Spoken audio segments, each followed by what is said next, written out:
To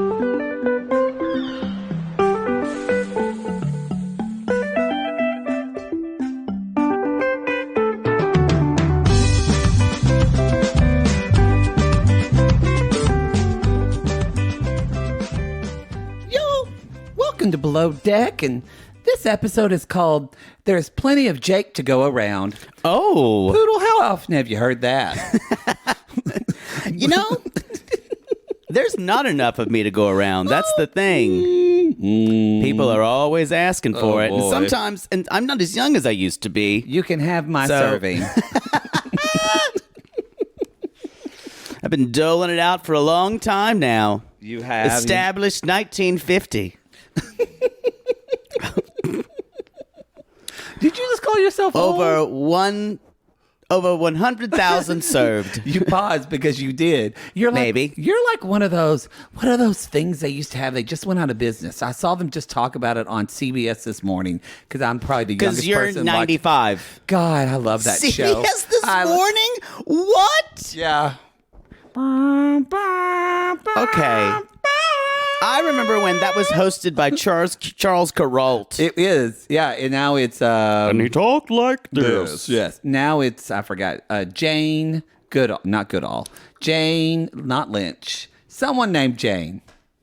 Wow. It's good though. But anyway, what are those things where you could go you go up to a window and there's all like the little food in the windows and you would pull out your thing and get the food like in the 50s or 60s? We don't do that anymore. That's what you are. Ooh, I wish. You're just open a cabinet and you get a little bit of poodle. You're just sitting in there going like a cat. Or someone opens the door and like, no, not you. You jump on him anyway. No, but that guy behind you. Also, y'all, this is Below Deck. Below Deck. When does this episode drop? Wednesday. Y'all, hey, go to the Linktree link because tickets are on sale now for officially 8 more cities, and they are. I'm going to rattle them off. Let's see if you remember. New cities in order that we're going to be there. We've already had. Okay, let me try it. We've already had New York. Remember. We already had Chicago. Ding. New York. Mm-hmm. Ding. Then we have L.A. Ding. In February. Then the rest are in March, and those are. Oh God, this is when I'm going to fuck it up. I'm not going to remember all either. I don't know in the orders, but we have that's first. Portland's first. Oh, Portland's first. Yes. Portland's first. Then Seattle. Mm-hmm. Then I believe it is Boston. I feel like it is Boston. Boston in April. Then Philadelphia. Then Nashville. No, this part I remember. It's DC. Because then we have a little bit of break, and then the next city we go to after DC is Atlanta. And then Nashville. Atlanta's the only date we're waiting on confirmation for right now. Maybe we've already had it as of now. Yeah, so but we're recording this a little. You want to earlier. go to the Linktree link if you're part of the Patreon or the Supercast. You're going to be able to get that. You're going to get those links anyway. Links today on Wednesday, and you can do the pre-sale. For the rest of you that want to wait, those tickets should be on sale on Friday. Yes. Also, as we go through, y'all, but the Linktree is on our Insta. Which is true. We're still getting some questions to ask, and we'll still reply to those for now. But however, kind of going forward, it's really sweet. We get a lot of messages from people that buy tickets to a live show, and they're like, "Hey, I can't go now. I really want to give this to a sissy." Da da da.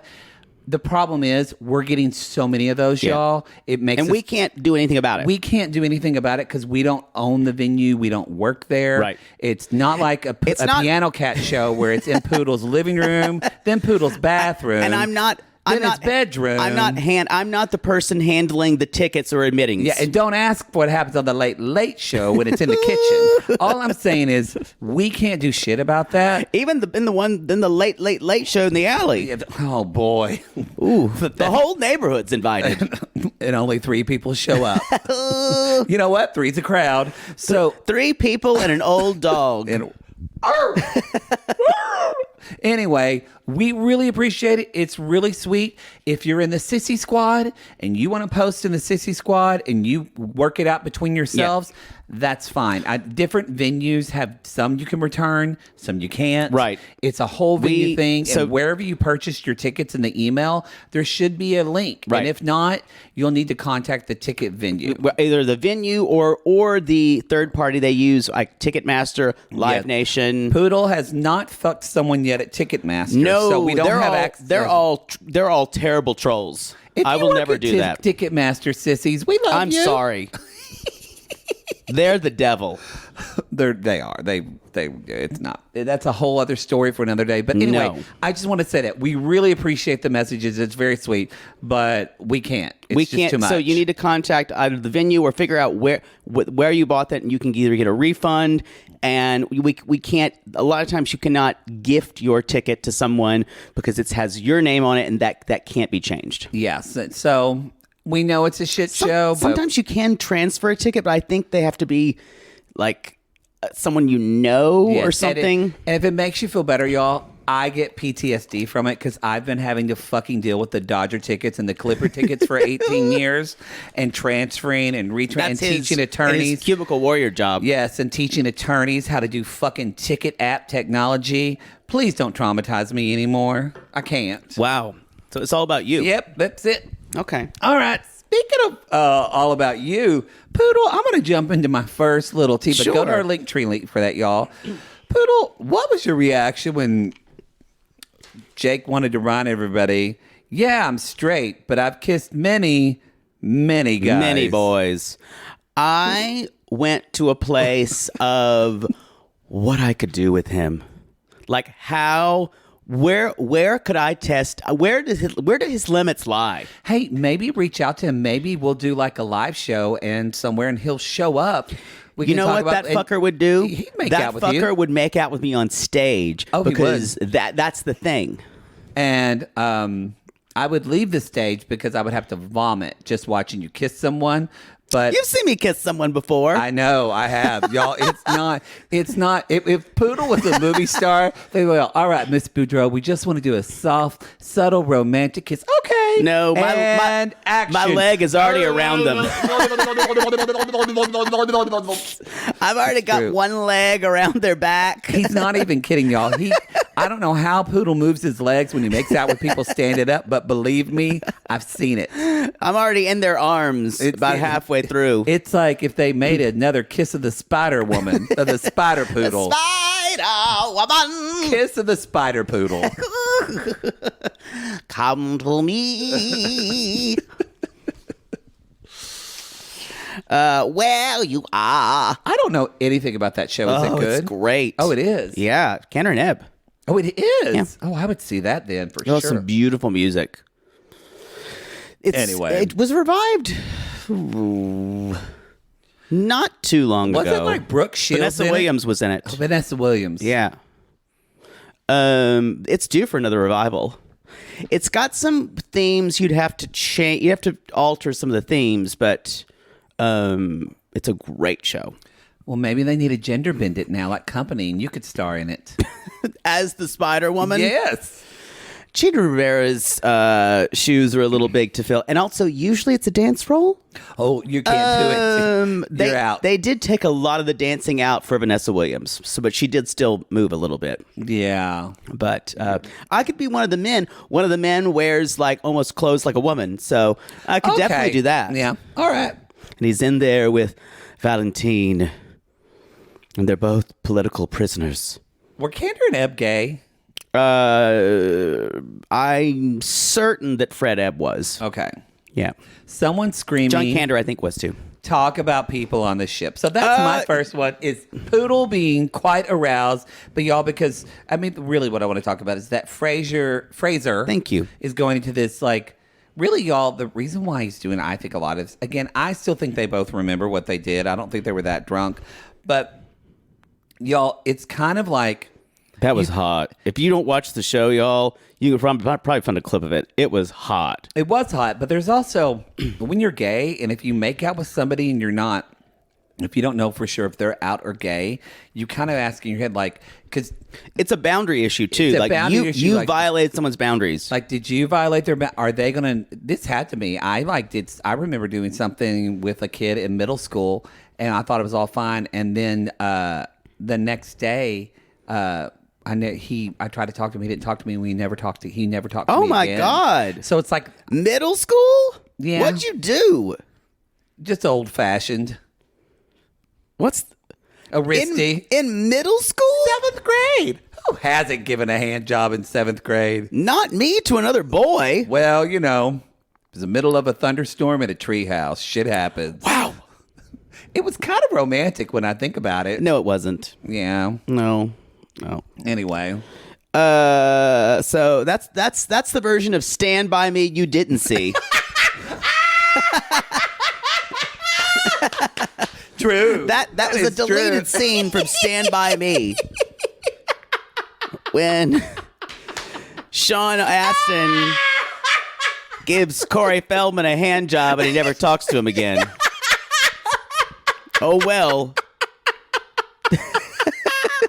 Oh, Memories. boy. Memories. Childhood. Yeah.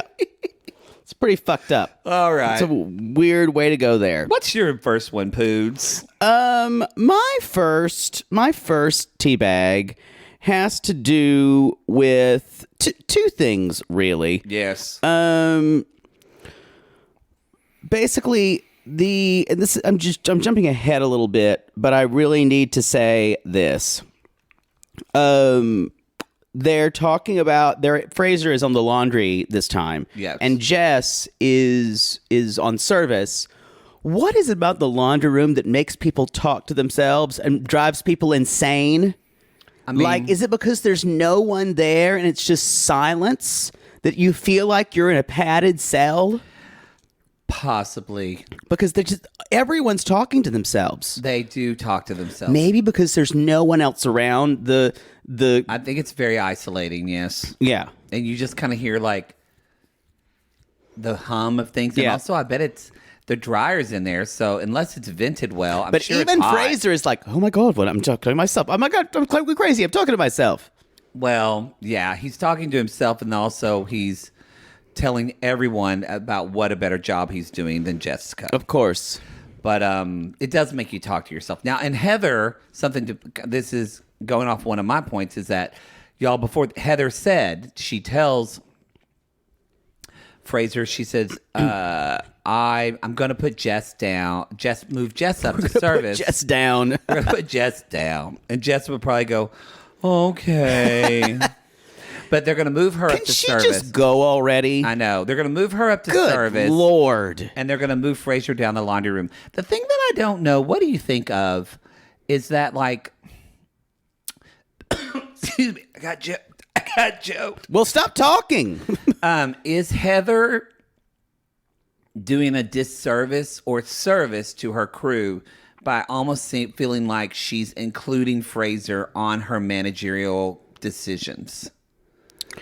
Because the way she talks to him almost is like, Well, it's not like she's saying, hey, I'm going to do this. This is what's going to happen. It's more like, this is what I'm going to do. And then she explains why she wants to do it instead of talking to both of them individually.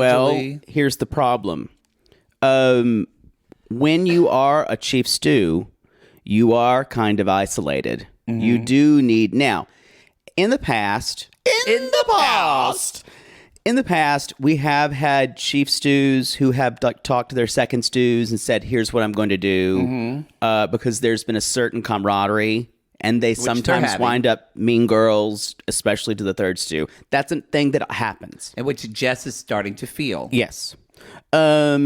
And that never really happened. You did not really get to see that last season because Lexi was second stew, Oh, okay. kind of. Yeah. So, but when you saw it, I shouldn't say Lexi was second stew, but she was the one who was on service. But you saw her talk to Courtney the same way. So you saw Katie talk to Courtney the same way. Yes, but that was so extreme, Right. Because Lexi had Satan inside of her. Right. But it is a common thing. It is. I think it would be very. Does it work, or does it usually backfire with mean girling? It's not going to. mean people. It's not going to. Well, the thing is, it's a very, very specific dynamic because you've got three people, and one is the boss. but you're actually kind of sharing duties. Because there's not that many people. But at the same time, yacht work is hard. So you have to vent to someone. Yeah, you have to vent to someone. So, and she kind of has that with Rachel, but no one else. And you have to have that. So it happens. I don't think there's any way for it not to happen. All right, that was just my question. Yep. No, I mean, it's fair. And ideally, it wouldn't happen. Yeah. Yeah. But, All right. What's your next one? This is very brief, but it made me chuckle. I love when they're taking out provisions, and Jake just looks at Fraser and says, "Oh, this is 0-calorie soda. You probably drink that, don't you?" Just like what? Gay people drink Diet Coke? I thought it was a weird thing to say. Or is he meaning? I don't get that. Maybe he's thin. Maybe. Like if he said it because he was American, because I know Americans drink so many sodas. Yeah. I think it's because Jake drinks beer, or something like that. He just drinks fucking mead. He drinks it, and it kind of falls down his mustache and his chin, and then it drips on his chest, and then kind of goes down to that tattoo of a sword. And then as you're sucking his dick, and you're just slopping on it like a summer sausage at the 4th of July picnic. That's vivid. You taste a little bit of beer. I didn't think that was going to be hot, but it kind of went there at the end, and I kind of had a sense memory.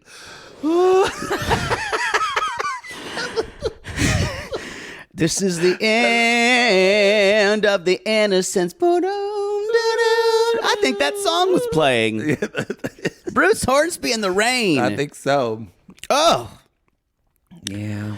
Sorry, you can't move on from after that. No. I'm like, do I taste beer? I taste dick and beer. Not a bad. Wow. Make that candle. What's your next one, Poodle? Dick and beer. Dick and beer. I want to talk about Raina and Wes's discussion about being black in America versus being black, growing up black in the islands. Even though he said, I went to high school in the U.S. Mm-hmm.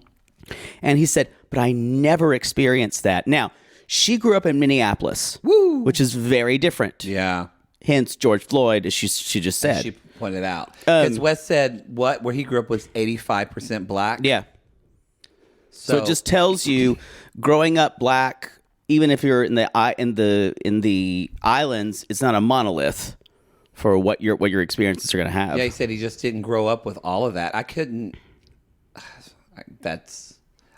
I can't even imagine. When they were talking about it, it kind of went, wow, you just kind of, our country is so steeped in racism. Right. You just kind of assume, obviously it is everywhere, but you kind of assume everyone's dealing with it just as much or more. But anyway, I love that conversation. I didn't love it. It was just informative. I hate that Raina had gone through so much. Right. I just think it's interesting to see. It's interesting to see a different message than we normally do. Yeah. From two people of color. Yeah. And he said, I've never experienced it, and I can't wrap my head around it. As we've said, y'all, travel. But he had traveled. No, but I mean, that's why he seemed to our listeners, like, get out there and travel. It really expands your worldview. You're saying he learned that because he was around other people. I see. So travel.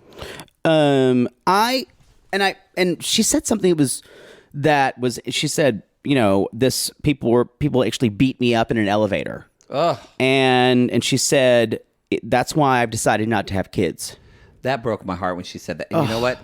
I have heard other people, I've heard other black people say the same thing. Mm-hmm. Like, really question, should that, again, as Ellie said on the 90 Day Fiance about a different thing on the tell-all, but no one should ever have to ask themselves that question. Mm-hmm. Yeah. No, it's true. Horrible. I just thought it was, you get a conversation that like that on an episode which not a lot is happening. Meanwhile, Jessica is bored that she has to do laundry. Why is she here? It really is just... Her attitude is shit. I said this before, you guys. Usually these people are gone by episode 6 or 7.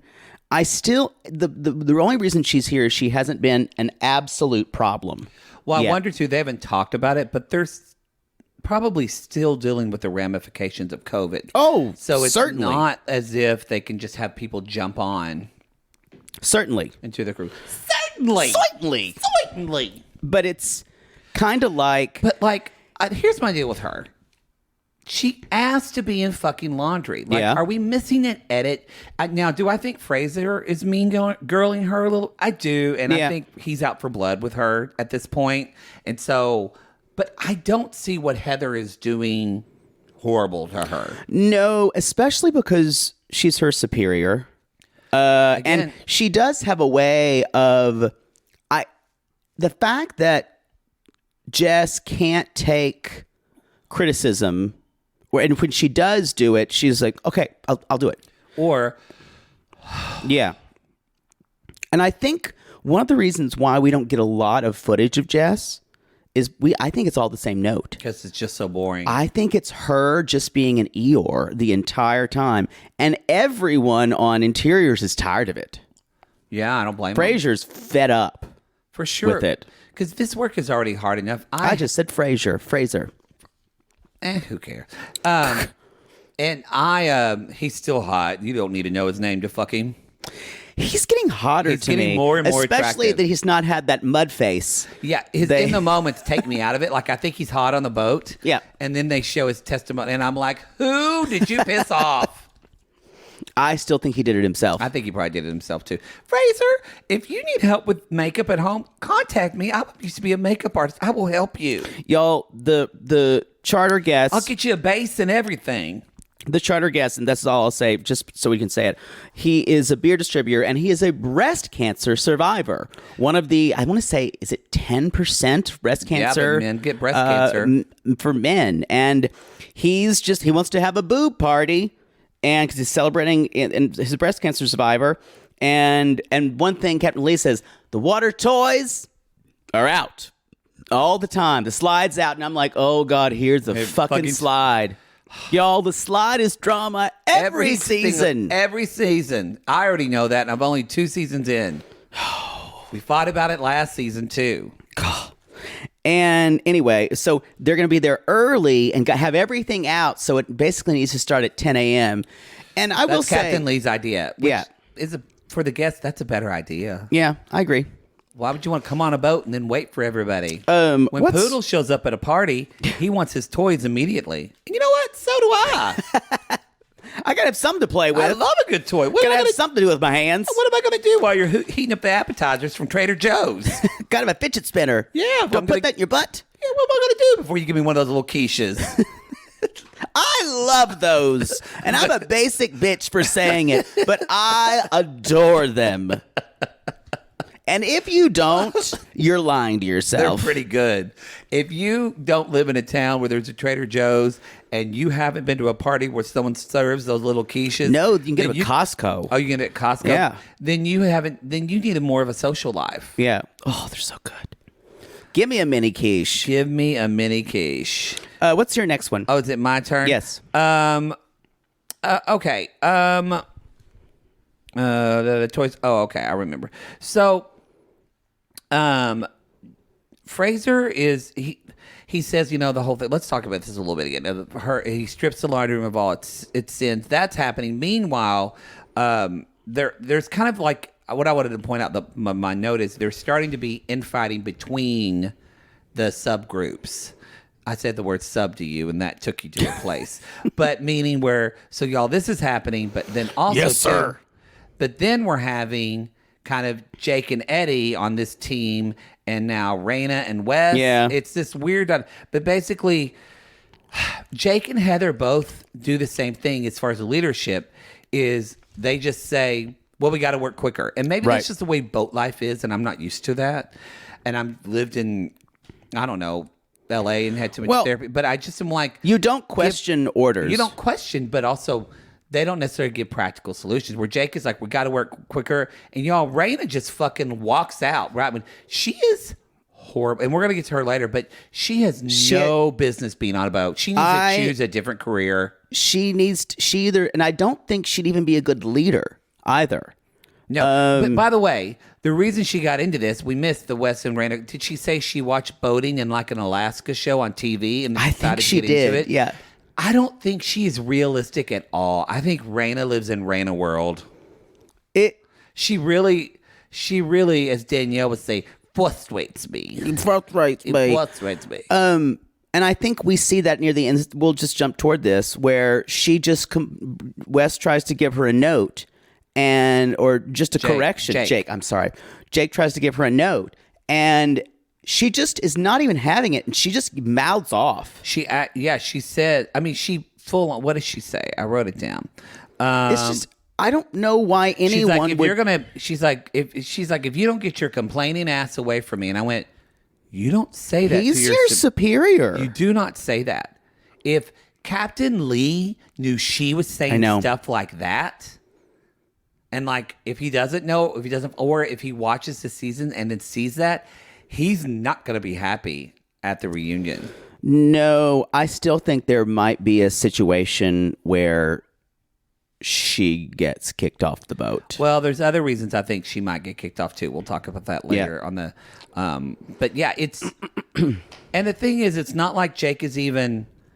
Yes, he's not giving her the thing that I think that Jake maybe needs to focus on is he's saying, just work quicker, just do this, but then he doesn't investigate or get any concrete tools. Maybe that's not the way ships work. They say just do it and get it done, and it's your job to figure it out. Regardless.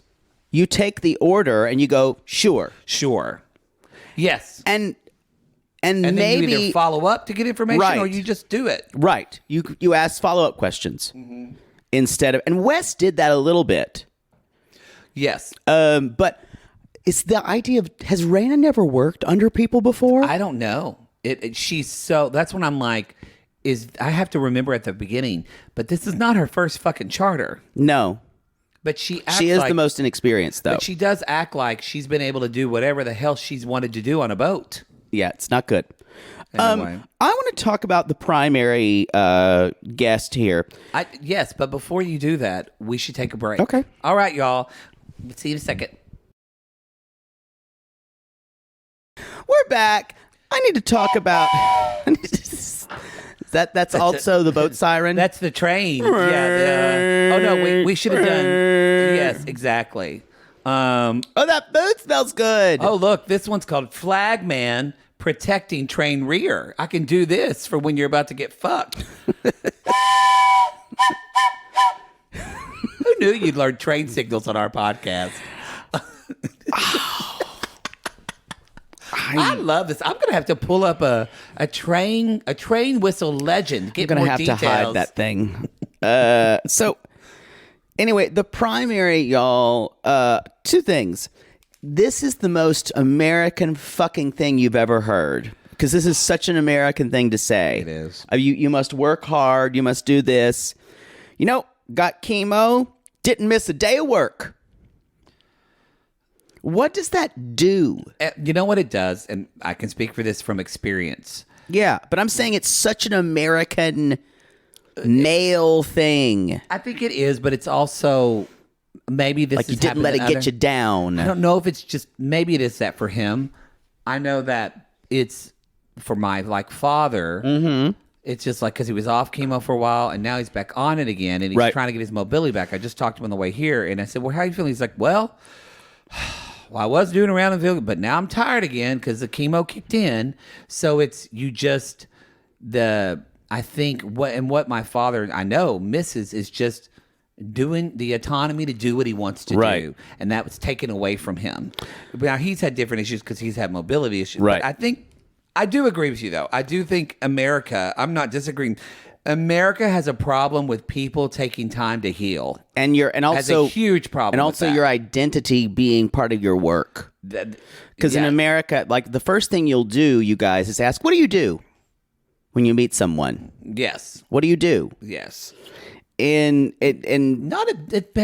are better about it in LA, but if you go to the East Coast in New York, it's the first thing people ask. But I think even in the middle of the country, what do you do? Even here in LA, but when you get around like creative types that we know, people, people don't ask that because you're afraid to hear the answer. Yeah, you're afraid to hear. I work in crystals and auras. Or you know, the other person doesn't really want to say, you know, well, I work at, you know, the old tavern and I'm a waiter. Not Yeah. that there's anything wrong with No. that, but they don't want to be a waiter. They want to be that's a producer. the thing. Everyone, all jobs in Los Angeles are transitory. Yes, or they were like someone on Cirque du Soleil, and then they hurt their knee, and now they're working in an office doing the books, Or whatever. they do 5 different jobs. Yes, so it's like I don't know how to answer that. Yeah. That's like when people ask me what I did before kind of the pandemic, I said, I'm a musician. And they're like, what? And then people would always say, well, what else? I'm like, no, that's what I do. Yeah. Yeah. So anyway, I do think that's part of like, yes. I also need to say that you don't give that to rest. he and Heather handled this so well. He's like, also some Heinz 57 for my steak. Okay, that was one of my notes when he said he wanted Heinz 57. If y'all are asking for steak sauce at a restaurant, know that everyone's laughing at you. The chef has... Not where I'm from. Everybody did. But the chef has prepared that. I should say this, at a nice restaurant. Oh, yeah. The chef has prepared that. that. At Town and Country, they had it just already on the table for you. The A1 was already there. Yes. It's just not what you did. Oh, yeah. Like if you're going to order steak at a restaurant, and they will bring you the steak sauce, but everyone does it with an eye roll. Yeah. It's not what you do. It's just if I feel like I see that way less and less and less at restaurants. If you're at my house and I serve steak and you ask for A1 or Heinz 57, I will take your plate into the kitchen and I will promptly open the trash and throw your steak in there. I'm like, there, I did you a favor. I won't do that, but you can eat it out of the trash because it'll taste better in the trash with some newspaper on it than ruined by a steak sauce you'd put on it. Now, I don't mind steak sauce, the taste of it, but I've seasoned. I have told you how I want you to eat this. I don't mind if you order a steak and you ask for the Heinz 57 for your fries. That's completely different. That's completely different, but it's on this. Yeah, I agree with you on the meat. Yeah. Don't do that. Don't do it, y'all. I had it marked. Don't I literally do just put Heinz 57 ... Take it. He's poodle. just. Well, their whole menu. They're simple. Their whole flavors. menu, like Eddie said, oh, this is a meat potatoes kind of crew. And this is actually one of my notes. I like that Rachel did it. I was going to say, well, what Rachel's doing on this charter. Can you imagine if Matthew had done this? I know. Rachel's really fucking smart about this. Yeah. Is that she's making just basic American it's high end potatoes food, but she's making high food. She's doing it in interesting ways. She's serving it in cute ways, so it's still an experience. Yeah. She's such a great chef. She is. I love her. She sings a little titty song this episode. I love her. What's your next one? That was my next one. Was Rachel? How I literally titty song. No, not titty. Was the food? Was how Rachel is preparing the food and has done such a great job with it. That's a smart chef, y'all. I only had one other thing that I wanted to talk Ina Garten about. says presentation is quite important. Sorry. Thank you. It's your time. I'm sorry. I talked. You already said what you wanted to. Yeah. Okay, I'll go next. Uh-huh. I wrote down the fact Raina. And when anyone's having a bad day, Raina's always going to be on their side against everybody else. Yeah. She's the worst person to have on a ship, y'all. She's the worst. I said it before. She is a shit stirrer. Shit stirrer or a starter. That's what I was confided, but she's both. And she's two-faced. Yeah.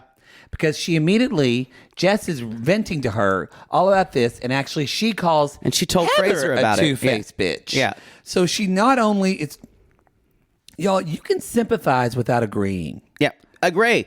It takes a little. I'm sorry for that. You're like, oh, that sucks. But you don't have to act like you've got everyone's back on the ship, and then you turn around and someone that's what you get. You wind up being called two-faced. I think I would not be surprised if she sticks around. Yes, because she goes to Fraser the next day and she was like, yeah, Jess was saying all this kind of stuff. And Fraser said, well, maybe it's because she wasn't doing her job. What do you think? And Raina goes, I don't know. I was like, you fucking have an opinion on this. You're just being two-faced. Yeah. I think it's going to get around it. I think Raina and Heather are going to go at it. Possibly. And Raina's going to try to come at Heather. They are like oil and water. They could not be more different. Heather is going to take her down. Yeah. And then probably feel really horrible about it. I think that's the moment where we see Heather crying. I bet you that's what it's about. Possibly. Or when she tries to make Jess leave again. Do you think maybe Jess...